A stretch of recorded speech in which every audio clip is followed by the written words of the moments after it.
മലബന്ധം എന്ന് പറയുന്നത് ഫുഡിൽ ഫൈബർ ഇല്ലാത്തത് കൊണ്ട് മാത്രമാണോ ഉണ്ടാകുന്നത്? ഒരിക്കലുമില്ല. മലബന്ധം ക്യാൻ ബി സിംറ്റം ഓഫ് ഒത്തിരി ഡിസീസസ്.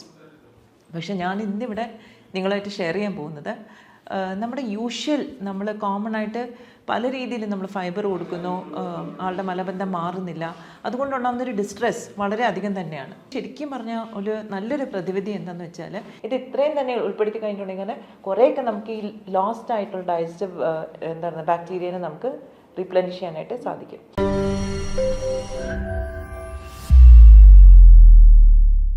ഹലോ എവരിബഡി, ഞാൻ doctor Trishna, chief physician and medical director, Samatvam wellness, Trivandrum. എൻ്റെ കോളേജിലുള്ള വൈവ ക്വസ്റ്റ്യൻ വളരെ രസകരമായിട്ടുള്ളൊരു ക്വസ്റ്റ്യൻ ആയിരുന്നു. ഞങ്ങൾക്ക് വന്നിരുന്ന എക്സ്റ്റേണൽ എക്സാമിനർ ചോദിച്ച ഒരേ ഒരു ക്വസ്റ്റ്യനേ ഉള്ളൂ, ഏറ്റവും കൂടുതൽ കോൺസ്റ്റിപ്പേഷൻ ഏതൊരു കാറ്റഗറി ഓഫ് പീപ്പിളിലാണ് കണ്ടുവരുന്നതെന്ന്. ഡെഫിനറ്റ്ലി നമ്മുടെ ഏർബൻ കമ്മ്യൂണിറ്റി, അതായത് ടൗണിലും നഗരങ്ങളിലും എല്ലാം താമസിക്കുന്നവർക്കാണ് കോൺസ്റ്റിപ്പേഷൻ കൂടുതൽ കണ്ടുവരുന്നത്. നാട്ടുപ്രദേശത്തുള്ളവർക്ക് നാച്ചുറലി കോൺസ്റ്റിപ്പേഷൻ്റെ നമ്പർ കുറവായിരിക്കും.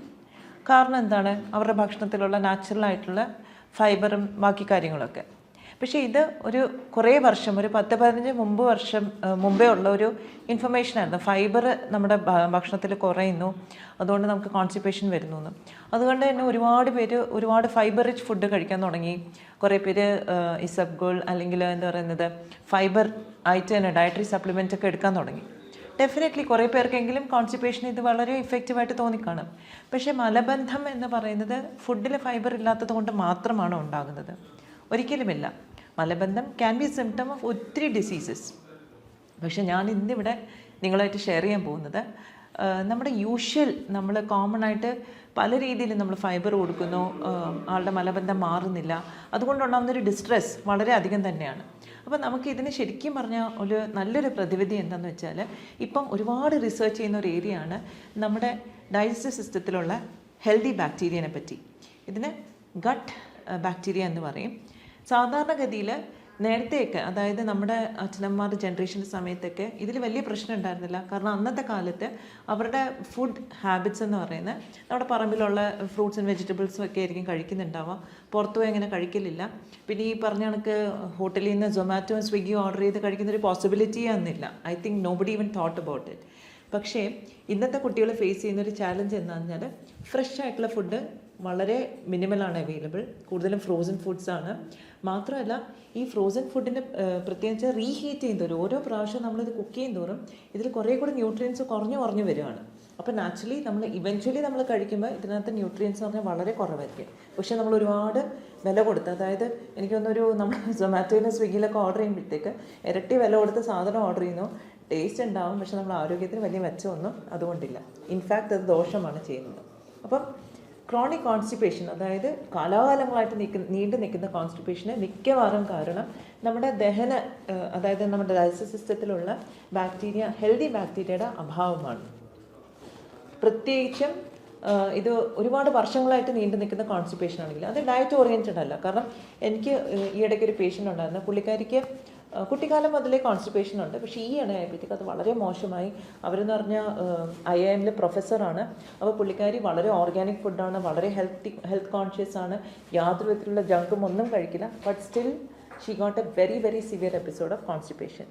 അപ്പം എന്നെ അപ്രോച്ച് ചെയ്തപ്പോഴാണ് ഞാൻ ഇങ്ങനൊരു കാര്യത്തെക്കുറിച്ച് പറഞ്ഞത്. Even though you are having a fibre rich food, organic food, വളരെ ഹെൽത്തി ആയിട്ടുള്ള ഒരു ഡയറ്റിൽ പോകുന്ന ആൾക്ക് കൂടെ ഇങ്ങനൊരു സംഭവം വരുന്നുണ്ടെങ്കിൽ ഡെഫിനറ്റ്ലി നമ്മുടെ ഡൈജസ്റ്റീവ് സിസ്റ്റത്തിൽ ഇൻഹാബിറ്റ് ചെയ്യുന്ന ബാക്ടീരിയൽ ഇംബാലൻസ് കൊണ്ടാണ്. അതായത് നല്ല ബാക്ടീരിയ മാറി അഴുക്ക ബാക്ടീരിയ അവിടെ വരുന്നത് കൊണ്ടാണ്.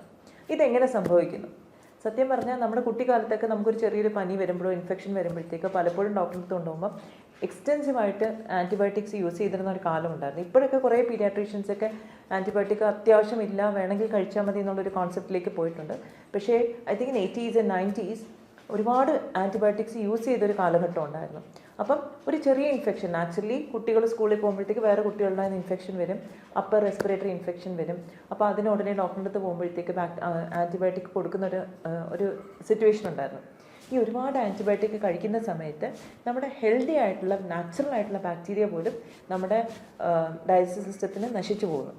പക്ഷെ നമ്മൾ ഇത് റിപ്ലനിഷ് ചെയ്യാൻ പിന്നെ ഒന്നും ചെയ്തിട്ടില്ല എന്നുള്ളതാണ് വാസ്തവം. അപ്പം ഇത് അറിയാത്തത് കൊണ്ട് തന്നെ വീണ്ടും ആൻറ്റിബയോട്ടിക്സ് കഴിക്കുന്നു. അപ്പോൾ ലോങ് ടേം ആൻറ്റിബയോട്ടിക് തെറപ്പി മൂലം പലപ്പോഴും ഹെൽത്തി ആയിട്ടുള്ള ബാക്ടീരിയ പോലും നശിച്ചു പോയിട്ടുണ്ട്. So it is very important. അപ്പം നമ്മളിപ്പോൾ അഡൽട്ട്ഹുഡിൽ നമ്മൾ അതിൻ്റെ ഒരു സിംറ്റമായിട്ട് അല്ലെങ്കിൽ ഒരു ഔട്ട്കം ഒരു കോംപ്ലിക്കേഷനായിട്ട് വരുന്നത് വെച്ചാൽ ക്രോണിക് കോൺസ്റ്റിപ്പേഷനാണ്. അപ്പോൾ അതിനെ നമ്മൾ മാറ്റണമെങ്കിൽ ഡെഫിനറ്റായിട്ട് നമ്മുടെ ഡൈജസ്റ്റീവ് സിസ്റ്റത്തിലുള്ള ഹെൽത്തി ബാക്ടീരിയനെ നമ്മൾ പ്രൊമോട്ട് ചെയ്യണം. അത് എഗെയിൻ എല്ലാവർക്കും സെയിം ആകണമെന്നില്ല. ഇൻഫാക്റ്റ് ഇപ്പോൾ റിസർച്ച് പറയുന്നത് തന്നെ ഒരാളുടെ സ്വഭാവത്തെ പോലും ആ ബാക്ടീരിയയ്ക്ക് ഇൻഫ്ലുവൻസ് ചെയ്യാൻ സാധിക്കും. കാരണം തലച്ചോറിലുണ്ടാകുന്ന ന്യൂറോ ട്രാൻസ്മിറ്റേഴ്സ് കെമിക്കൽസ് നമ്മുടെ ഗട്ടിനകത്തും നമ്മുടെ ഡൈജസ്റ്റീവ് സിസ്റ്റത്തിനകത്തും ഉണ്ടാക്കുന്നുണ്ട്. അതുകൊണ്ടാണ് നമ്മുടെ ബിഹേവിയറും ഇതുപോലെ ചില രീതിയിലൊക്കെ ആകുന്നതെന്നുള്ളൊരു കോൺസെപ്റ്റിലേക്ക് കൂടെ വരുന്നുണ്ട്.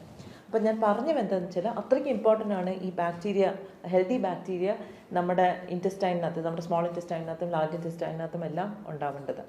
അപ്പം അതുകൊണ്ട് തന്നെ നമ്മൾ ഏതൊരു ക്രോണിക് കോൺസ്റ്റിപ്പേഷൻ്റെ കേസ് കണ്ടാലും തീർച്ചയായിട്ടും നമ്മൾ fibre rich food, all that is good, നമ്മൾ ഹെൽത്തി ഫുഡ് തന്നെ കഴിക്കണം. Vegetable, fruits, everything should be included ഉണ്ടായി.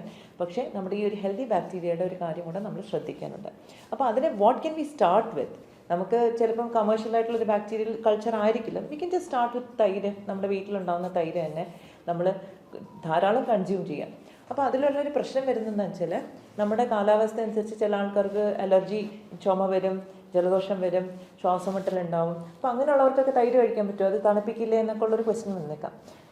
നമുക്ക് സമ്മർ മന്ത്സിൽ, അതായത് നമ്മുടെ നല്ല ചൂടുള്ള നമുക്ക് കുറേ കാലമുണ്ട്. ഇപ്പോൾ എനിക്ക് തോന്നുന്നു കർക്കിടക കഴിഞ്ഞാൽ തന്നെ ഭയങ്കര ചൂടായി. അപ്പം എപ്പോഴാണോ the climate is warm, every day you have തൈര്. അത് പുളിപ്പിക്കാത്ത നല്ല ഫ്രഷ്ലി സെറ്റായ തൈര് നമ്മൾ ഡെഫിനറ്റ്ലി നമ്മുടെ ഡയറ്റിൽ ഇൻക്ലൂഡ് ചെയ്യണം. തൈര് ചൂടാക്കി കഴിയുമ്പോൾ നാച്ചുറലി അതിൻ്റെ കുറേ ബാക്ടീരിയ എങ്കിലും നശിച്ചു പോകും. പിന്നെ ഇനിയിപ്പോൾ തൈര് കഴിക്കാൻ ബുദ്ധിമുട്ടുള്ളവർക്കാണെങ്കിൽ അതൊരു മോരിൻ്റെ രൂപത്തിൽ, പച്ചമോരിൻ്റെ രൂപത്തിൽ കഴിക്കാം. അപ്പോൾ അതും ധാരാളം ഡയറ്റിൽ നമ്മൾ ഇൻക്ലൂഡ് ചെയ്യണം. അപ്പോൾ രാവിലെ, ഉച്ചയ്ക്ക്, വൈകുന്നേരം 2-3 തവണയൊക്കെ ആയിട്ട് കഴിക്കാം. പക്ഷേ ഇതിൽ ശ്രദ്ധിക്കേണ്ട കാര്യം എന്ന് വെച്ചാൽ ഒരുപാട് ഉപ്പൊന്നും ഇടരുത്. കാരണം ഉപ്പിട്ട് കഴിഞ്ഞാൽ നമുക്ക് പിന്നെ അത് ഒരു ഹൈപ്പർ ടെൻഷനിലേക്കും അങ്ങനെയൊക്കെ പോകാൻ ചാൻസ് ഉണ്ട്.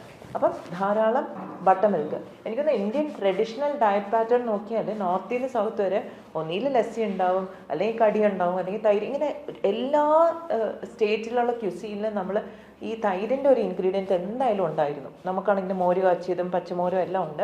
അപ്പോൾ അതിൻ്റെ മാക്സിമം ബെനിഫിറ്റ് നമ്മൾ യൂട്ടിലൈസ് ചെയ്യണം.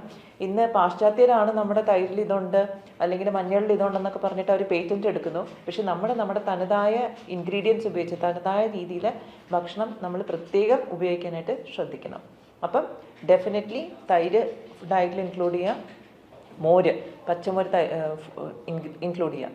പിന്നെ വളരെ എളുപ്പത്തിൽ നമുക്ക് ചെയ്യാൻ പറ്റുന്ന വേറെ കാര്യമുണ്ട്. ഈ പിക്കിൾഡ് വെജിറ്റബിൾസ് എന്ന് പറയും, സോർക്രോട്ട് എന്നൊക്കെ പറയും. നമ്മുടെ യൂറോപ്യൻ കൺട്രീസിൽ അവർ എക്സ്റ്റെൻസീവായിട്ട് യൂസ് ചെയ്യുന്നതാണ് ഒരു കോമ്പിനേഷൻ. അപ്പോൾ ഈ സോർക്രോട്ട് എന്ന് പറഞ്ഞാൽ നമ്മൾ എന്താണ് ഉപ്പിലിട്ട മാങ്ങ പോലെയൊക്കെ ഉള്ളൊരു പുളിപ്പിച്ച് അല്ലെ സ്ലൈറ്റ്ലി ഫെർമെൻറ്റ് ചെയ്യുന്ന വെജിറ്റബിൾസ് ആണ്. എനിക്ക് തോന്നുന്നത് നോർത്ത് കേരള ഭാഗത്തൊക്കെ ഇത് വളരെ പോപ്പുലറാണ്. പക്ഷേ അതിൽ നമ്മൾ ശ്രദ്ധിക്കേണ്ടത് ഉപ്പിൻ്റെ അളവ് ഒരുപാട് ഉണ്ടാവാൻ പാടില്ല. But otherwise if it's fermented it is good. Cabbages can be fermented, that is also very good. അപ്പോൾ ഏത് വെജിറ്റബിളും നമുക്ക് ശരിക്കും പറഞ്ഞാൽ ഫെർമെൻറ്റ് ചെയ്ത് കഴിക്കാം. അപ്പം അത് നമ്മുടെ ഡൈജഷനെ ഹെൽപ്പ് ചെയ്യും. അപ്പം ഫെർമെൻറ്റഡ് ഫുഡ്സ് കുറച്ച് നമ്മുടെ ഡയറ്റിൽ ഉൾപ്പെടുത്തുക. തൈര്, ബട്ടർ മിൽക്ക്, അതായത് പച്ചമോര്, ഇത് ഇത്രയും തന്നെ ഉൾപ്പെടുത്തി കഴിഞ്ഞിട്ടുണ്ടെങ്കിൽ കുറേയൊക്കെ നമുക്ക് ഈ ലോസ്റ്റ് ആയിട്ടുള്ള ഡൈജസ്റ്റീവ് ബാക്ടീരിയനെ നമുക്ക് റീപ്ലനിഷ് ചെയ്യാനായിട്ട് സാധിക്കും. പിന്നെ ചില ആൾക്കാർക്ക് സ്പെസിഫിക് ആയിട്ടുള്ള ഹെൽത്ത് കണ്ടീഷൻസ് ഉണ്ട്, അൾസറേറ്റീവ് കൊളൈറ്റിസ് അല്ലെങ്കിൽ ഇറിറ്റബിൾ ബവൽ സിൻഡ്രോം, അതിലൊക്കെ വരുന്ന കോൺസ്റ്റിപ്പേഷൻ ആണെങ്കിൽ അതുപോലെ തന്നെ ട്രീറ്റ് ചെയ്യണം. കാരണം അത് അണ്ടർലൈൻ ഒരുപാട് പെത്തോളജീസ് ഉള്ളൊരു കണ്ടീഷനാണ്. അപ്പോൾ അതിൻ്റെ രീതിക്ക് തന്നെ മുറയിൽ തന്നെ നമ്മളത് കണ്ടുപിടിച്ചിട്ട് അത് ട്രീറ്റ് ചെയ്യണം. അപ്പം ഡെഫിനറ്റായിട്ടും എല്ലാവരും ഈ പറഞ്ഞ കാര്യങ്ങൾ ഡയറ്റിൽ ഇൻക്ലൂഡ് ചെയ്യുക. Very simple, which we can do it at home. And നമ്മുടെ ഡയറ്റും നമ്മുടെ ഹെൽത്തും എല്ലാം ഇമ്പ്രൂവ് ആവട്ടെ. Thank you very much.